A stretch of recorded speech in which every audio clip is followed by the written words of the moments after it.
Hi guys, do you know that Yoruba language is a tonal language? Yes.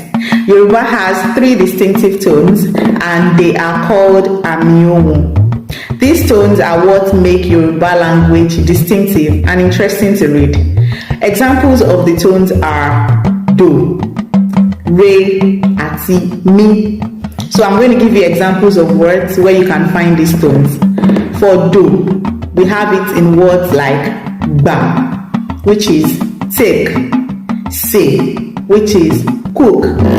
For Re, we have it in words like Je, which is eat, Mu, which is drink. And for Mi, we can find it in words like Wa, which is come, Jo, which is dance. So can you give me more examples of words with these tones?